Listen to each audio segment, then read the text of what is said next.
Hey, Naima, you know where my computer is? I believe it's in the other room. No, it's not. I don't see it. I put it down here next to the stuff. I can't. We 96 days away from this Internet Sales 20 group. We don't have a podcast for today. This is What? crazy. What do you mean? Yo, anybody know my man?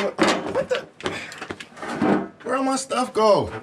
Yo, man, the podcast about to air, and I don't have nothing to record with. Yo, where's Sean? What's these ropes? Yo, I think he got away. Welcome to the Millionaire Car Salesman Podcast, the #1 resource for automotive sales professionals, managers, and owners to learn how to make money, accumulate wealth, and to all out ball out in the auto industry. And now your hosts, Sean V. Bradley and L.A. Williams. Hey everybody, this is Sean V. Bradley, president of Dealer Synergy and the creator of the Millionaire Car Salesman phenomenon. Now wait a minute, I got something to say. It feels so empty without me.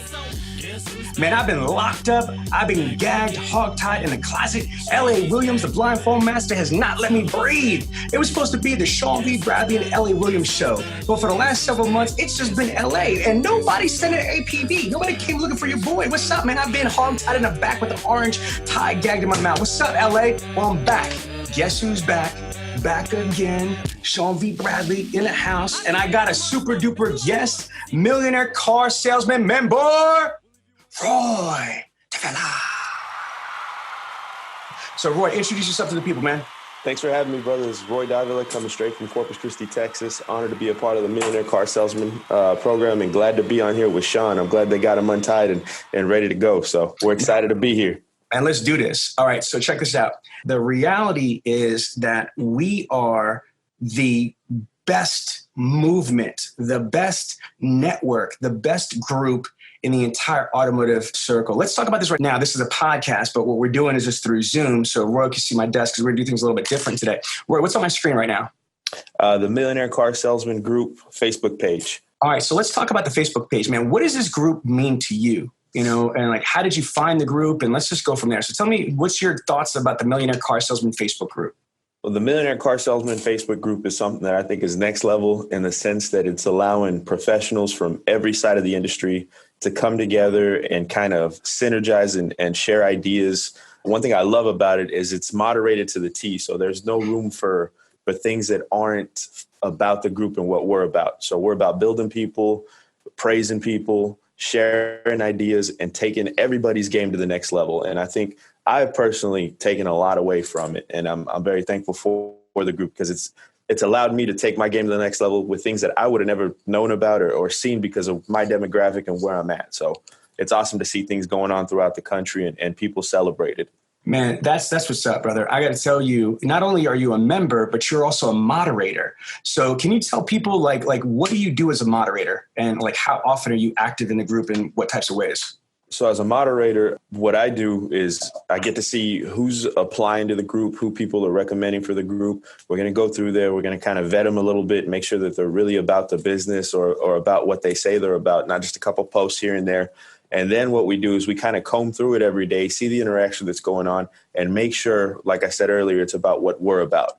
People praising people, building people, and sharing ideas. Now, if there's anybody in there that's really too negative or just always trying to be that kind of person, man, we don't have room or time for it. We're about trying to build and as busy as all of us are, I know, Sean, you're hella busy. I'm really busy on my side. We don't have time for people to be kind of, bringing anybody in the group down. So yeah, no, I got to tell you, like, I'm going to go to the About section right here, and then there's rules in the group.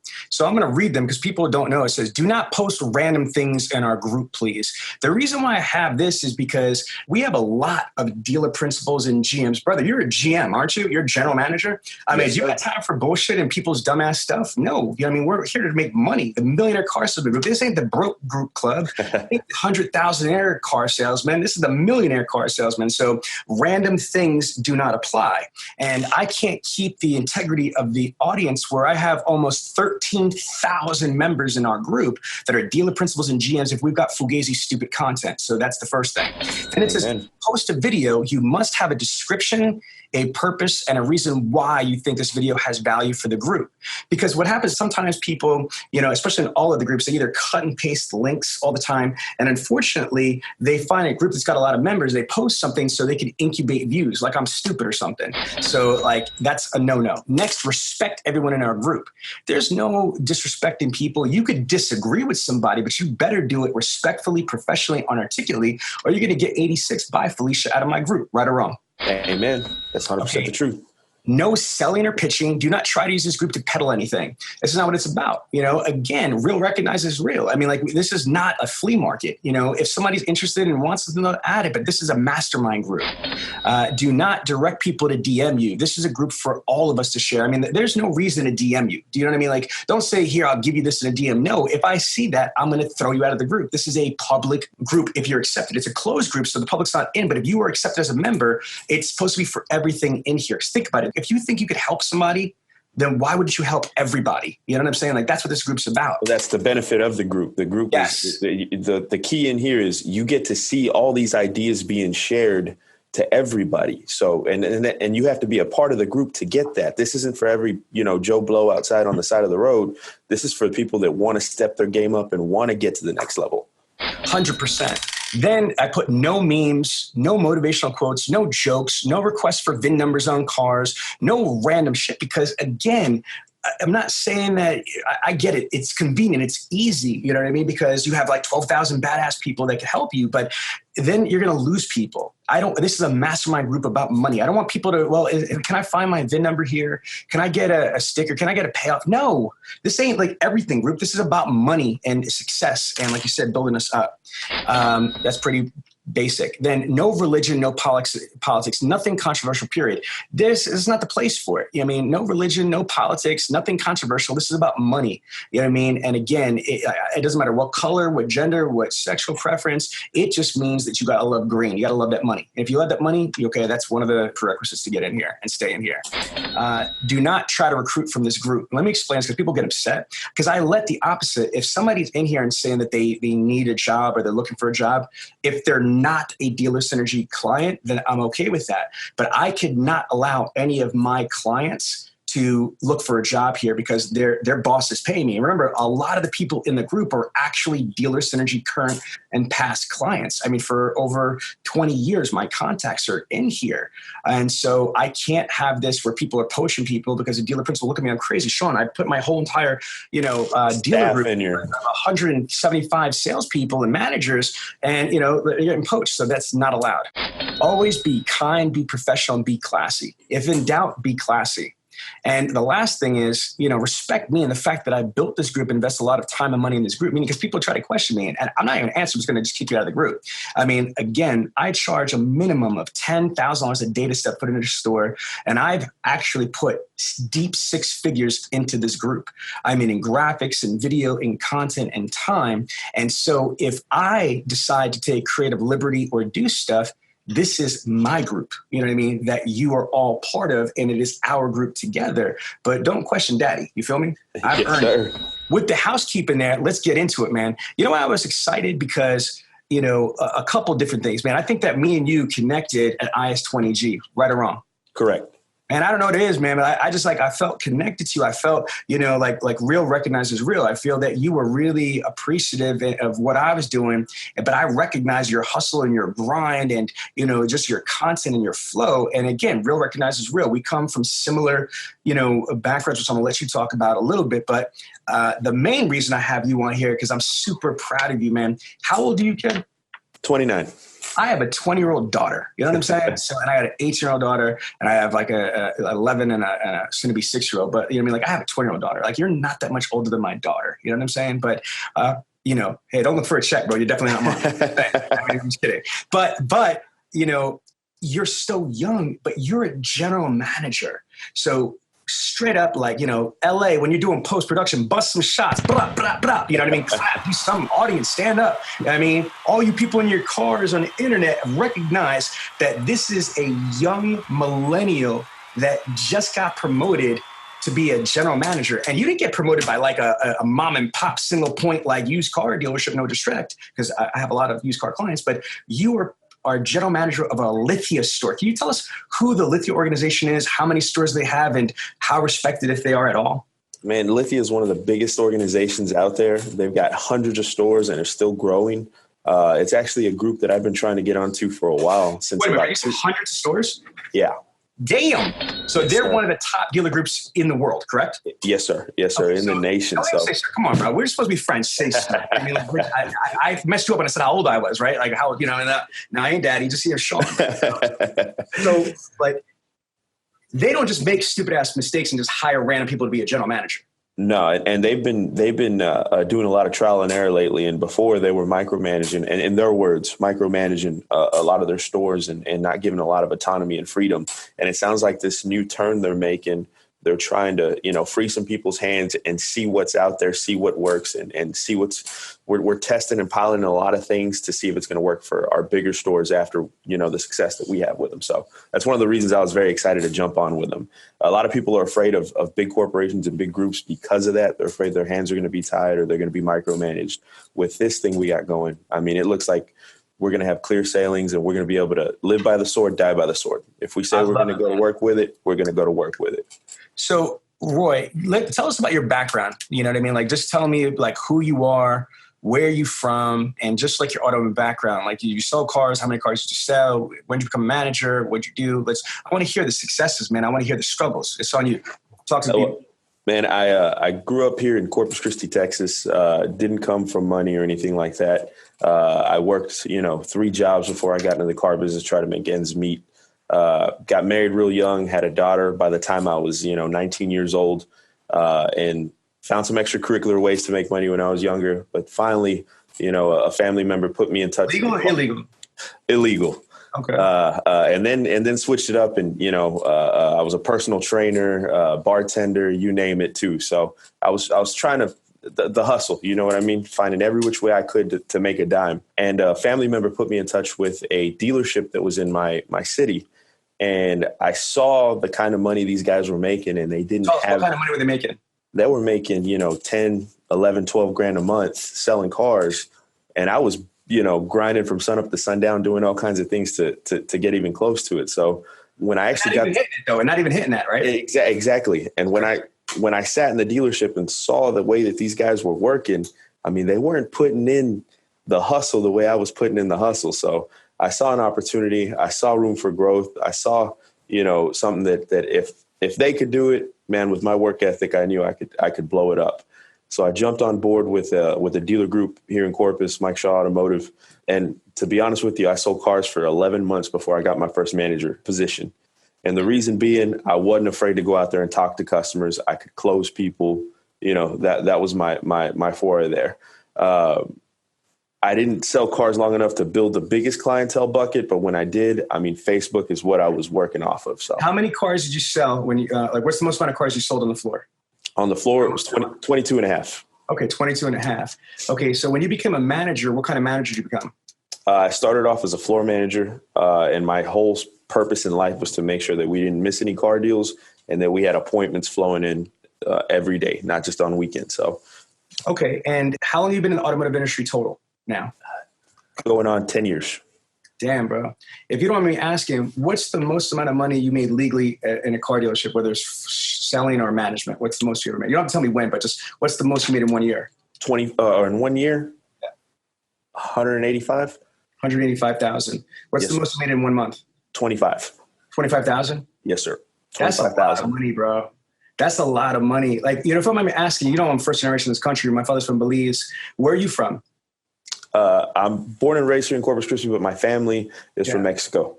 Okay, so are you first generation or your parents first generation here? My parents are first generation. Okay, so you're second generation. Yes, sir. Okay, so me, I'm more of an immigrant than you are. I mean, I'm first generation here. I mean, that's what's up. But how does it feel to your parents, bro, and your family, the profound amount of success that you've achieved? Not just the money part, making 25 G's in a month legally, making 185,000 a year, but then also, the title of being now a general manager of a multi-billion dollar dealer group. Talk to me about your family, bro. Man, they're very proud of me. And actually, my dad was in the car business when I was younger, and he did a stint with a champion before it was AutoNation out here. And he was a hustler, man. That guy was selling 20, 30 cars a month. And when I first jumped into it, his kind of words of wisdom. I'm hearing Biggie. I ain't a pimp by blood, but by religion. That's what I'm talking about. Okay, you got it genetically speaking. All right. Well, and his first words of wisdom to me were, don't do it because of the hours of the grind and whatnot. But, he took 15 years off. He's back in it. And he's actually at one of my sister's stores as one of the floor managers there. Are you serious? And this is his first not even year back into the business, and he's killing it again. Why isn't your dad on Brother and the Man, bro? He's about to be. No, listen, on the strength of you, I'll turn around and I'll help him out. You know what I mean? Like, for real. Like, again, even if his dealership doesn't sign up, though, that's your family. We're family, brother, so I got him. You know what I mean? Like, that's your dad, bro. No problem. You know what I'm saying? And, sure. Why does he come to IS20G? That's what I'm working on. I'm trying to get his GM to let him come out there, so. Well, he's in the Lithia store? Yes. Listen, man, you got to work on Lithia, because how dope would that be for your dad to see you on stage speaking at the Internet Sales 20 conference with New York Times best-selling authors? He'd be like, yo, that's my seed right there. It's got to be a proud dad moment. So what is he thinking that you're a GM in a store in his dealer group? Man, he's excited about it. And actually, we're hopeful that one day we get to piece something together to where maybe we're working side by side. So I see him killing it and doing his thing over there, and I see him grinding and growing. And man, it's a weird, he's my pop, but watching him do his thing, it makes me just as proud as I've heard he is of me. So. Wow, man! Like, I didn't know that, man. I'm glad I did this interview, man. I didn't realize. If you told me, I forgive me. I don't even know if you should. No. I kept that one in the vest. Like I said, I was gonna say he just got back into it. So. That's amazing, man. That's much respect. That's really cool. So I'm excited for you and for him. What's his name? Roy as well. Roy Davila. Roy. Oh, okay. He's the original. You're the sequel. Mm-hmm. I got one of those. I got Sean B. Bradley, the sequel. So shout out LA. Bust some shots from Pops right there. Pop. You know what I mean? So again, congratulations, Roy, for being back in the industry, and your son. It's in the blood, man. Again, that's awesome. All right. So here, I want to get into it. This is called the Millionaire Car Salesman Podcast. So it's about that money. I want you to, just from what you've seen yourself and what you've accomplished yourself, how much would you say the automotive industry is really a land of opportunity? Do you believe that you can make as much money as you could earn? Is talk to us and talk to the listeners about how much real opportunity is there in the showroom floor and in management. So with the car business, I always like to relate it to, it's the closest thing to professional sports you're ever going to get, in the sense that your performance dictates your pay. So you can have the same title as 10 other people in your dealership, but that don't mean that you guys are all getting paid the same. There is that feel of first string, second string, and everybody else riding the bench, So it all depends on what you put in is what you're going to get out. And I always like to tell my guys when they're new hires or so on and so, hey, you're on your contract season. This is where you're going to determine what your worth is. And that worth is going to follow you, and then my people out there in management, the same thing. Keep that mentality, keep that idea. I know my worth. And the second that I allow somebody to pay me less, that becomes my new worth. So, but when you call your number, be ready to play. If you're going to, I love that. That's strong. If you're going to put that kind of confidence out there, you better be ready to perform whenever they say, hey, you're up next. So. Okay, now from a new general manager's perspective, what do you feel are some of the mistakes that showroom sales consultants do, whether they're new or they're veterans? What do you think that they do wrong, and why? A lot of it, honestly, is going to come down to time management, utilizing how much time you have in the day. A lot of people, whether they're brand new or veterans, let's be honest, cell phones, these things can make or break you. And if you're not using them the right way, if you're using them to waste time searching other groups on Facebook and stuff like that, it's time management. Use this thing for what it's really worth. Oh, strong. Okay, so what advice do you have when you're training new sales professionals? So if you got a new hire team, let's just say first people that have never sold cars before. So let's just pretend that like we're a class, like you're talking now to the first meeting as the training manager or the GM or the sales manager, whatever, towards a newbie Green Pea class. What are you going to tell us? You got 15 seconds to make a good first impression. So make sure you look good, you smell good, you have a big smile on your face, and you seem excited to meet that person. Because if you look like you've been having the worst day ever, or you're not really intrigued into this thing, it don't matter how good you are at closing a deal, at demoing a car, these people are going to know whether they're going to buy from you from that first 15-second interaction they have with you. Man, that's strong. That's strong. Okay, now what about veterans? What about people that sell, let's say 15, 20 cars, but they don't turn around and apply themselves? Like, you know damn well as a manager that this should be a 25, 35, or even 50 car plus person, but they're complacent with mediocrity. Okay, what do you say to those people? Quit looking for other people to give you the kind of motivation that you need to succeed. A lot of people, and I've heard it everywhere, this dealership doesn't bring enough traffic. You know, it's the same leads. Our leads aren't good. You know, motivation is something like your pre-workout or anything you take. You got to take it daily, and you got to give it to yourself. You got to feed it to yourself. One of the things that helped me, and I try to train and teach other people. I always went and looked for extra knowledge, for extra nuggets, for whether it was Cardone, yourself, anything I could learn and pick up to keep me going and motivated. I gave myself that daily dose of motivation. I never tried to rely on anybody else for it. It wasn't my manager's job when I was selling cars. And since I've been in management, it's not my general manager's, my owner's job. Now, if they're there to give it to me and they give you a little pat on the back, or, you know, an attaboy here or there, that's good, but it's not their job to do that. It's on us. We got to give ourselves that daily motivation. And veterans especially, remind yourself of why you got into this business and why you put up with what you put up with. Because by no means is it a cakewalk. This is a grind. And those that are good at it, it's an even bigger grind, because those ebb and flows. If you sold 20 cars, that's a big peak to keep going and then go to 30 and 40 and so on and so forth. You got to dig inside and you got to remind yourself, why am I doing this? Why am I going at it? It's easier to scroll through Facebook than it is to try to search for potential clients. Remind yourself of why you do this every day and get after it. Amen. Okay, now talk to us. What if you've got somebody that's in a slump? I mean, like up after up, they're not closing, you know, they're getting bad credit after bad credit. You know, let's say like today, man, there's only 2 days left of the month. You know what I mean? Today and tomorrow, it's freaking July 30th. And there's some people that are out there sitting with 5 or 6 cars. You know what I mean? Some people want to throw themselves out of a fucking window. So like, what do you say to those people? Like, you know, that's in a slump. Come on, talk to me. You got to get back to the basics, brother. Those people, when you can start selling desperate, you can start, if customers can smell it, they can feel it. Have fun with it again, man. Don't let whatever's been going on throughout the month, if you've had a couple deals unwind or you're not exactly where you need to be at, you got to get back to the basics. Get your meet and greet down good, product presentation, your selection.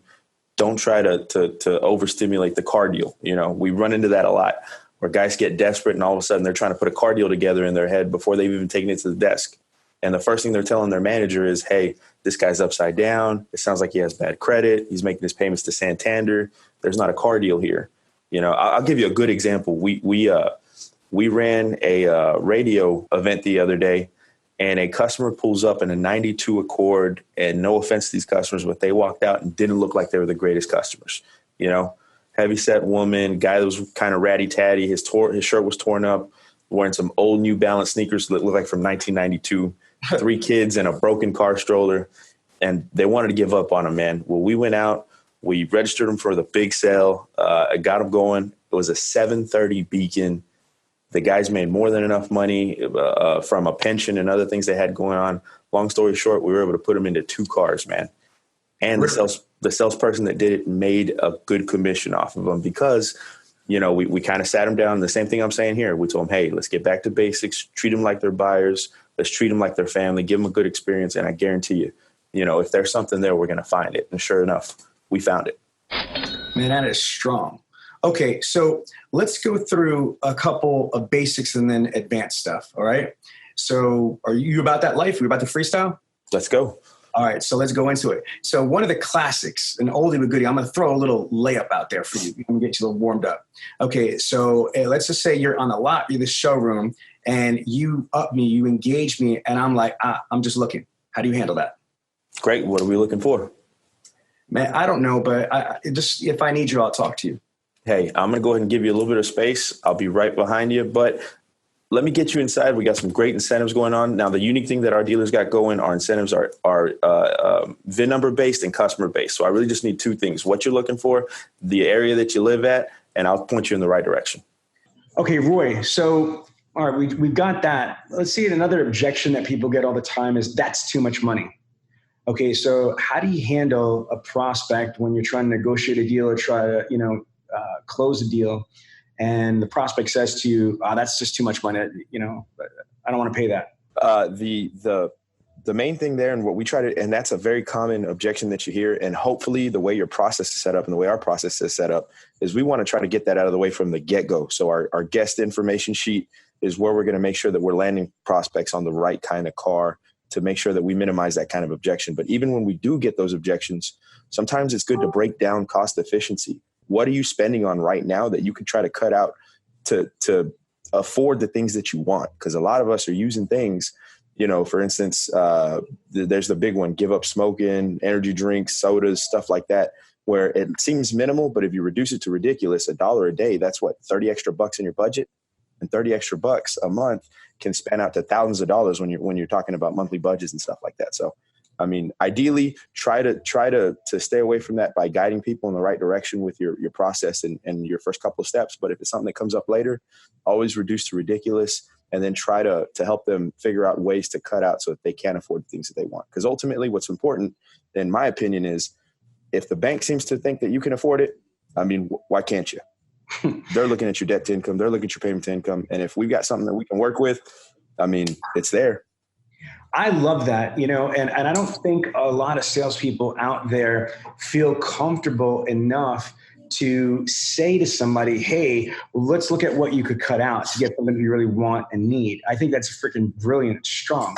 So that kind of is going to transition to a different question, is confidence. How important do you think having confidence and subject matter, mastery is to being a professional salesperson? It's key. Confidence is everything. I mean, and as much as they say they want to deal with the new guy or the green pea or this and that, somebody wants to deal with somebody that knows what they're talking about or appears to know so. How many times have you been shopping and you're asking somebody questions and they keep telling you, let me ask my manager, or let me go check, or let me go see? At some point, you kind of get tired of it and you say, hey, whoever you're talking to, can I talk to them? Right. Let's streamline this. My time's important. My time's valuable. And when I hate to use that cliche, but it's true. Fake it till you make it. As long as you can say something with absolute certainty, I mean, it's hard to unless you know for a fact that you're false or you're wrong, it's hard not to believe it, So that confidence is key. And being upfront with your customers, telling them the truth. Hey, I was taught the old school way, acknowledge, ignore, move on. Hey, I'm not too sure about that, but I can find out for you. But let me ask you, why are you wondering that? That's that rapid fire, that confidence, and it's key. Okay, so then how do they get confidence? I believe it's through repetition by practice, drilling, rehearsing. So what type of role plays or practicing or drills do you recommend to your team? So I look at it like, and we talked about this earlier with the professional sports piece. If you go to a football game, if you go to an NBA game, any major league game that you go to, you can watch the athletes warm up, right? They don't just go straight out there and play a game. They're going to do a good, a time segment for warm up. That way they can loosen up. They practice shooting. They already got hot. They're warm. I believe that sales pros are the exact same way. So what we try to do is when we get into our business and we get into our office first thing in the morning, whatever it is, I like using an objection ball. So you can get a volleyball and each one of the little stripes on it, write a different objection on there and randomly toss it around the room. Whatever the guy lands on, that's the objection. Price is too high. They got to come up with a way to fight it. We pass it again. My wife's not here. They got to come up with some objections, and the room's going to respond as well. We're going to build and collaborate together. But I feel like when you do that at the beginning of your day, by the time your customer, or by the time your salesman meets that first customer, he's warm. He's ready to go. He's not having to turn the sparks on and warm up as he's doing, with your first live customer. He's already primed. He's got some objections in mind. He knows how to handle them, and he's ready to go. I love that. So, because you brought it up, I'm curious what you'd say. Let's say you are, with the prospect and, things are going really well and you go to close the deal and they say, oh, I can't, my wife's not here. How do you handle that? Well, let me ask you a question, Mr. Customer. How long have you been married? I've been married 10 years. 10 years. So it seems to me like you guys got a good thing going. Let me ask you, have y'all discussed this purchase? A little bit. I've got an idea. She trusts your judgment. y'all have done some kind of discussion. Typically, it comes down to one of three things. It's either me, it's my car, or the money's off somewhere. And I'd really like to narrow down, what do you think she'd be comfortable with, and give you an attaboy if you went home and said, hey, babe, I knocked these guys out. I got a heck of a deal. Where's that number at? And let me see if I can get there. I love it. Great stuff. Okay, Roy, let's redirect, because your time is valuable, and I appreciate all the time you're giving to the Millionaire Car Salesman podcast. Let's go back to money for a second here. The whole concept of becoming a millionaire and making money. What do you recommend to salespeople? Because a lot of times I find that people, it's up and down. They might get a fat check one week and then they have a draw or what have you. So let's say they got some money they saved away. What would you recommend that, someone in car sales does with their money? Should they go buy rims that spin? Should they go rent a Lamborghini for $2,000 for a day to ball out on Instagram? What should they do with their money to accumulate wealth? So I'm, like we talked about earlier, I'm only 29, but I've been doing this car thing for about 10 years now. And if you know anything about the car business, that's dog years. So that makes me like 40. Literally. I've already had my ups and downs. Yeah. I've had my ups and downs where I had tons of money and then had to build back and so on and so forth. And one thing that I definitely tell the up and comers, and especially the younger me, be smart with it. I like what you said there. If they're saving it, they're putting it away. What I try to teach my guys is, you do got to treat yourself in a sense. You want to be proud of kind of what you're driving or where you live at. But other than that, invest in what you can invest in, but make sure you have a nest egg. Make sure you've got a good little, my key number is 6 months. What are your living expenses? And do you have at least 6 months saved away? Because if you have that saved away, bar an injury, a tragedy, something going on, you're not going to go without. Now, trust me, guys in the car business, and I used to think that way, we think of ourselves as hustlers. If I lost everything today, they could take my house, they could take my car, they could take everything. I've got the knowledge up here to help me go back and earn it again. Right. But you can't always rely on that skill set. It's nice to have that cushion, and then that cushion can lead into other things, real estate investments. For instance, I got a good friend of mine that's talking to me about trying to invest in a business with him. When you've got multiple facets of income coming in, that's when you really make it to the top game like yourself, sir. So. No, you hit on two really, really, really, really great things. Actually, three. There's so many, the rapid fire stuff. I'm just going to kind of, bring them back to the mortals that are listening here. So what I heard you say is that you definitely want to create like some type of security, some type of nest egg, and you use number 6 months, which is good. That's a good tip. Because straight up, brother, GoFundMe is not a strategy. GoFundMe is not insurance. If shit hits the wall. And so having 6 months worth of not only expenses, but like living costs. So it's not just having like 6 months worth of bills, because let's say your bills are only, 20, let's say $3,000 a month. You don't want to just have $9,000 that can pay your bills, because then you can't do anything. You can't even watch TV. You can't go to the park. So you want to have 6 months of complete living expenses and costs and stuff like that, so you can live like a citizen. Okay, that's good. You also said investments. One thing you mentioned was real estate investments. I also support that. Me and Karen have actually a company called Bradley Property Management, where we have a multi-million-dollar real estate portfolio. We have 5 properties and millions of dollars, and for the same reason. And then you also said potentially into diversifying in businesses, have additional revenue streams. So these are big tips that salespeople don't know. A lot of times when they get that check, especially for example, my daughter, shout out to Tiana, T got she's killing it. Yeah. Word. Yeah. I'm really super proud of her. But, my daughter, she's only 20 years old, and, she went from making $800 a month to, for the last 3 months, she's only been on the floor 120 days. The first month she made $6,000. Last 3 months she's been doing over $7,000. So to make in the last 90 days, to make over $20,000, in 90 days, whereas you didn't even make $8,000 in the last year, it's like surreal. And so it's like, let me buy some shit, Yep. Ball out. And then it's like, it's all cool because I got to it's like, I just take another up. That's it. That's what, like, real good salespeople, I ain't saying nothing. I just need to take another up. I need to just turn around and make a couple extra phone calls, whatever it is. But, why, if you know how to make your money work for you? So I think it's really awesome that you are not only teaching people how to sell cars, but you're giving them life coaching tips. You're giving them, advice that's going to help solidify their future, because it's not about how much money you make, dude. It's about how much you keep. It's called accumulative wealth. So much respect. Yes, sir. No, I agree 110%. And yeah, shout out to your daughter, man. She's killing it. I see her posting every day. I mean, she's my point of reference there. I see her doing her thing, killing it. You know, she's got you, but she really doesn't have she didn't come from another dealership or something like that. So these guys got no excuses, man. 20 years old and killing the game. What's up? Well, listen, then do me a favor. I'm putting you on like record in front of like a ton of people in this podcast, but why don't you, here's what I want you to do. I want you to reach out to Franca, and then I want you to have Franca set up a Zoom. I would like you as a general manager to coach my daughter, spend like 30, 45 minutes with her, give her some coaching tips. And if you want, I don't mind, to be reciprocal. If you've got like a young Jedi, when you take on your store, if you want me to do a one-on-one coaching for free, help my daughter, help one of your young people. All right. Definitely. Give a man a fish, feed him for a day, teach a man to fish, feed him for a lifetime. That's the philosophy. And then there's another one to that. Okay. My wife, this is from Dr. Willie Jolly the other day. So you're right. Repeat what you just said. Give a man a fish, feed him for a day, teach a man to fish, feed him for a lifetime. Here's the next level to that shit. You show someone how to buy the pond, and then their family will be able to eat for generations.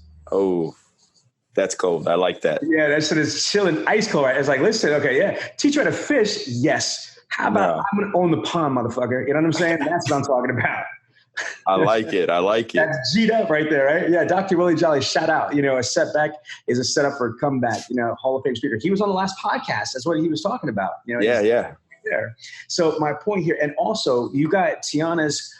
If you're not friends with Tiana, you should friend her on Facebook and just DM her. Say, listen, T, I just talked to your dad. You probably know who I am, but I'm the GM of a Lithia dealer group store in Texas. And I'm also going to be a speaker with you in Houston. But I just did a podcast on a Millionaire Car Salesman, and your dad in front of like a ton of people put me on the spot. And so, no, I'm kidding. But just tell her that, hey, listen, I'm going to reach out to Franca. I'm going to set up a strategy session as per Sean. And she'll be like, thank you. She's super sweet. Awesome. Yeah, no problem here. I'd love to do it. Yeah, and it's about synergy. What you should be doing is honestly in your dealership, mandatory. Every single salesperson, every single manager, everybody that serves, everybody should be members in the Millionaire Car Salesman group. Everybody should be connected. And then you're in the group and you're a moderator. And so you have even more visibility. You should really kind of connect people, because you want to advise your salespeople, hey, follow Tiana. Not because anybody gives a shit about the likes or like that, but so they could learn, they could synergize. Yeah. The idea is what's working for. Exactly. I mean, like there's people that are super active in the group and they learn a lot because, it's kind of cool. It's a good community because there's a lot of sharing of information. All right, here's what I want to do, because I want like I said, I'm super proud of what you're doing, man. And I look forward to seeing you just like murder it and put your stamp down. But like in your whole career, you've learned different things. Obviously, you're successful for a major company like Lithia to choose you as a general manager. But then you have life lessons. You have life lessons just as a man, just as a human being. So here's a hard question, but I want you to try. I want you to take your entire life up into this moment, up until 12/26, August 1st, 2019. I mean, even shit you learned 5 minutes before you got on the Zoom with me. And I want you to turn around and spit it back. And I want you to leave our audience with some fire. I mean, like, I want you to be like, man, in my life, I've learned a lot, and so here's my takeaways, on life, relationships, money, success. So this is your opportunity to leave your life's, accumulation of information and knowledge and passion. What say you? Well, what I've learned and what I've taken away, the most important thing that I've learned is at the very beginning of my life, and not just my career, I always chased being the biggest, baddest, best person. And it was about me. It was always about me.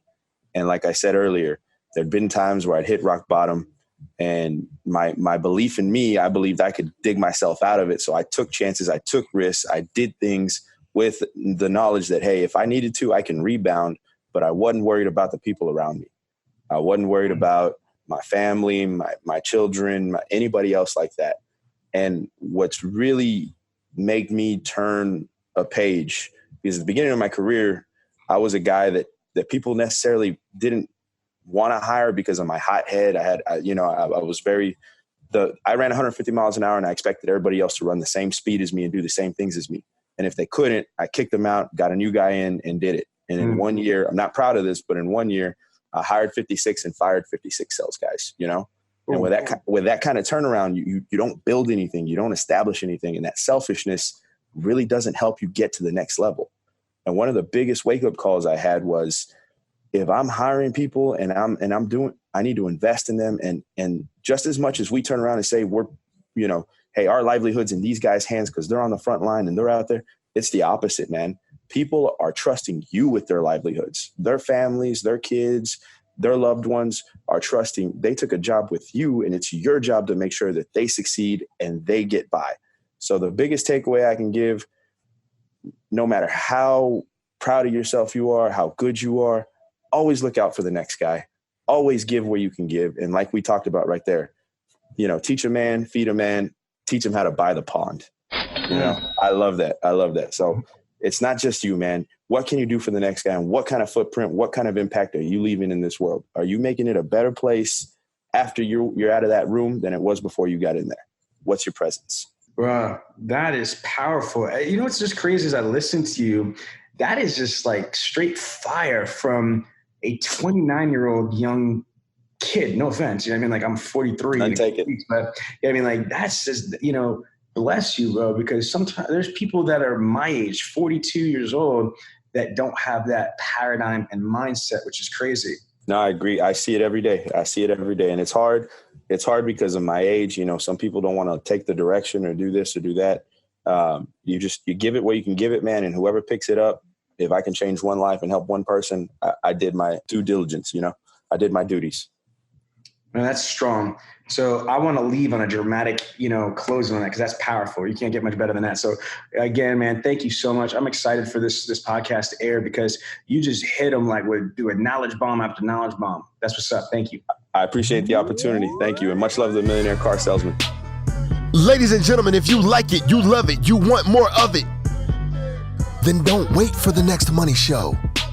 Just go to bradleyondemand.com and take your career to the next level.